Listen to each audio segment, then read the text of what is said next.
Hello dear students, in today's lecture we are going to discuss very important part from this chapter which is very important from exam point of view. तुम्हाला exam मध्ये याच्यावरती 5 मार्क्सचा question 3 मार्क्सचा question हा compulsory विचारण्यात येतो.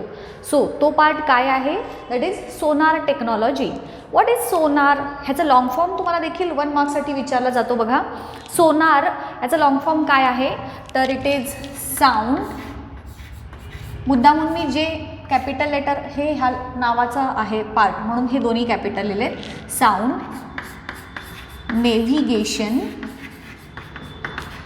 Navigation मधला N, sound मधला SO, अँड मधला A आणि रेंजिंग. ह्या लेटर्सचा मिळून शॉर्ट फॉर्म झाला सोनार. मग आता हे sound, navigation and ranging he technology काय आहे, तर it is based on ultrasonic sound waves. Ultrasonic sound waves आठवतात ना, की ज्यांची फ्रिक्वेन्सी 20,000 हर्ट्जपेक्षा जास्त आहे, त्या वेव्जना आपण अल्ट्रासोनिक साऊंड वेव्ज म्हटलं. त्यांचे युजेस बघितले, त्यांचे मिसयुजेस देखील बघितले. आता ह्याचा एक यूज या टेक्निकमध्ये देखील केला जातो. कशासाठी केला जातो आणि काय आहे ही सोनार टेक्निक ते बघूयात. त्यासाठी आधी ह्याची डायग्रॅम एकदम इझी कशी काढायची ते दाखवते आणि मग त्याचे पार्ट्स 1 बाय 1 एक्सप्लेन करते डायग्रॅम काढत काढत. तर सगळ्यात आधी आपल्याला दाखवायचे एक शिप, मोठं जहाज दाखवायचे. आता या जहाजा बस झालं, एवढं जरी दाखवलं तुम्ही भरपूर झालं. आता ह्या जहाजाच्या बेसला एक असतो ट्रान्समीटर आणि एक असतो रिसिव्हर. मग मी ह्याला म्हटलं ट्रान्समीटर आणि मी याला म्हटलं रिसिव्हर. आता ह्या दोघांचं काम काय, तर ट्रान्समीटर म्हणजे नावातच आहे की अल्ट्रासोनिक वेव्ज ट्रान्समिट करणार आणि रिसिव्हर त्या वेव्ज रिसीव्ह करणार.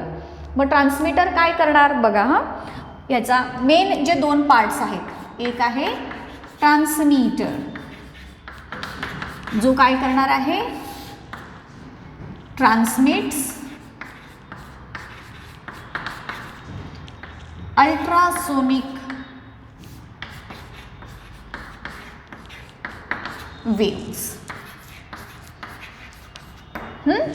आता या ट्रान्समीटरमधून ज्या रिलीज झालेल्या अल्ट्रासोनिक साऊंड वेव्ज आहेत त्या वेव्ज पाण्यामधून खाली मूव्ह होणार. इथं सगळं तुम्ही पाणी दाखवणार, ठीक आहे. आता या ज्या अल्ट्रासोनिक वेव्ज आहेत या आपण ह्यांना इन्सिडेंट रेज किंवा इन्सिडेंट वेव्ज असं देखील म्हणू शकतो आणि रिफ्लेक्टेड वेव्ज असं देखील ह्याला नाव दिलं तरी चालतं. मग ह्या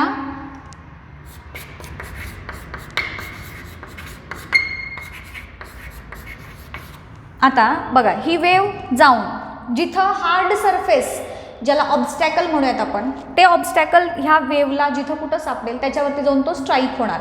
आणि आपण आत्तापर्यंत काय शिकलोय की मग ते साऊंड वेव्ह असू देत किंवा लाईट वेव्ज असू देत, ऑब्स्टॅकल आला की तिथे स्ट्राईक होणार आणि त्यांचं रिफ्लेक्शन होणार, बरोबर.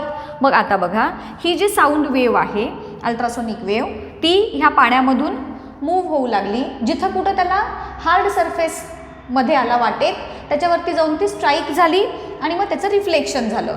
मग ही रिफ्लेक्टेड वेव्ह जी असेल ती ह्या पाथनं गेली, बरोबर. आणि ही रिफ्लेक्टेड वेव्ह रिसीव्ह केली ह्या रिसिव्हरनं. मग या रिसिव्हरचं काम काय, नावातच आहे याच्या की रिसीव्ज रिफ्लेक्टेड वेव्स. ह्या वेव्ज ज्या रिफ्लेक्ट झालेल्या आहेत त्या वेव्जना रिसीव्ह करायचं काम ह्या रिसिव्हरचं. आता ह्या रिसिव्हर जो आहे त्यानं ह्या वेव्ज रिफ्लेक्ट जे झालेल्या आहेत त्या रिसीव्ह केल्या, त्यानंतर त्याचे सिग्नल्समध्ये त्या ज्या अल्ट्रासोनिक वेव्ज आहेत त्या अल्ट्रासोनिक वेव्हच्या सिग्नलमध्ये कन्व्हर्जन केलं जातं बाय दिस रिसिव्हर. आणि मग आता बघा आपल्याला काय काय कळालं आहे की अल्ट्रासोनिक वेव्ह आहे.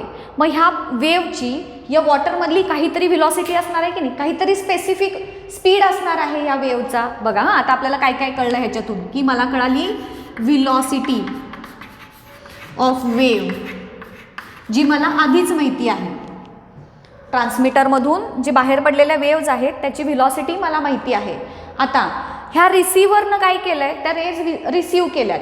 मग ह्या ट्रान्समीटरमधून ती वेव्ह निघून रिसिव्हरपर्यंत पोहोचण्यासाठी जो काही वेळ लागलाय तो देखील या रिसिव्हरकडे नोंद केलेला असणार आहे. म्हणजेच मला व्हेलॉसिटी कळाली आहे, मला टाईम पिरियड पण कळाला आहे. म्हणजेच व्ही आणि टाईम ह्या दोन गोष्टी मला जेव्हा कळतील, ह्या दोघांचा यूज करून आपण डिस्टन्स फाइंड आउट करू शकतो का रे?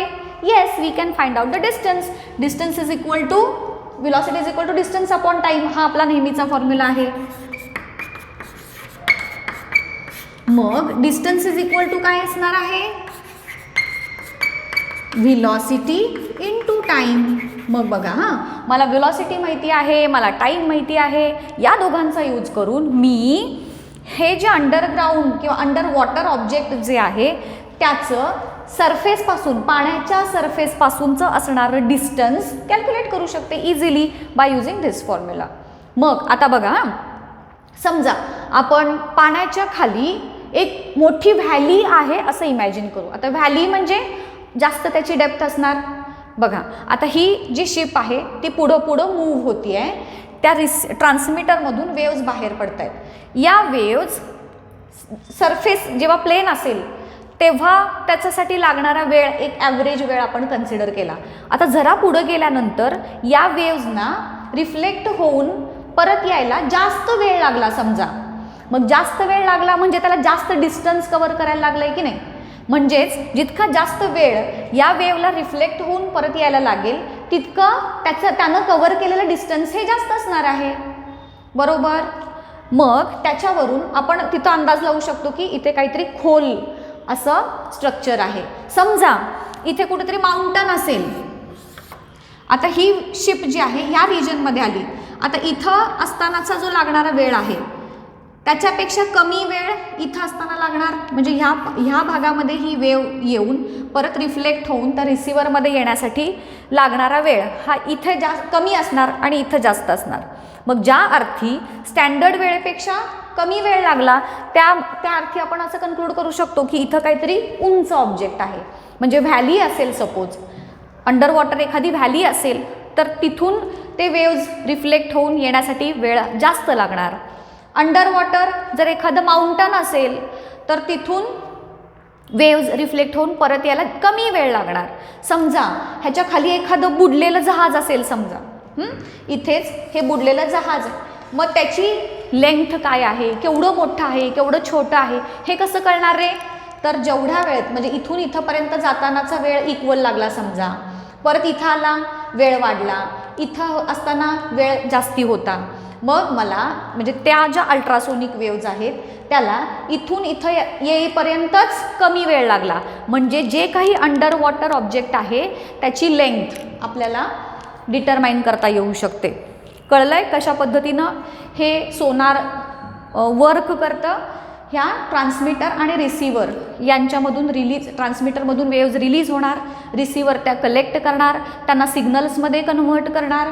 आपल्याला त्या अल्ट्रासोनिक वेव्ज ज्या आहेत त्याची व्हेलॉसिटी माहिती आहे, त्याला परत येण्यासाठी लागणारा टाईम आपण बघितला, शोधला आणि ह्या दोघांचा यूज करून व्हेलॉसिटी इनटू टाईम ह्या दोघांचं मल्टिप्लिकेशन केलं तर आपण एखादा अंडर वॉटर ऑब्जेक्टचं सरफेसपासूनचं असणारं डिस्टन्स किती आहे हे फाइंड आउट करू शकतो. So by using this technology, आता त्याचे युजेस, सोनारचे युजेस काय काय सांगू शकतात सेपरेटली, हे तुम्हाला 2 मार्कांसाठी विचारले जातात, 1 किंवा 2 मार्क्ससाठी. मग युजेस काय सांगणार याचे? तर to find out depth of underwater object, पाण्याच्या खाली असणारे जे ऑब्जेक्ट्स आहेत त्यांची डेप्थ. तसंच संकन शिप्स, संकन म्हणजे बुडालेल्या, संकन शिप्स असतील तर ते पण आपल्याला शोधता येतं. त्यानंतर व्हॅलीज असतील, सपोज दऱ्या असतील समुद्राच्या तळाशी किंवा माउंटन्स असतील, तर ह्या सगळ्या गोष्टी आपण शोधून काढू शकतो by using this Sonar technology. आलं लक्षात? सो दिस इज सोनार, त्याचं लॉंग फॉर्म. ही डायग्रॅम सेपरेट विचारली जाते, युजेस सेपरेट विचारले जातात आणि अखंड सोनारवरती तुम्हाला 5 मार्क्सचा क्वेश्चन हा विचारला जातो. सो सोपं आहे, इम्पॉर्टंट आहे. व्यवस्थित ह्याचा प्रिपरेशन करा, एक्झाममध्ये ह्याच्यावरती तुम्हाला क्वेश्चन येणार आहे. ओके, सो इथंच थांबूया त्याच्या लेक्चरमध्ये. नेक्स्ट लेक्चरमध्ये ह्याच्या पुढचा पार्ट बघूया.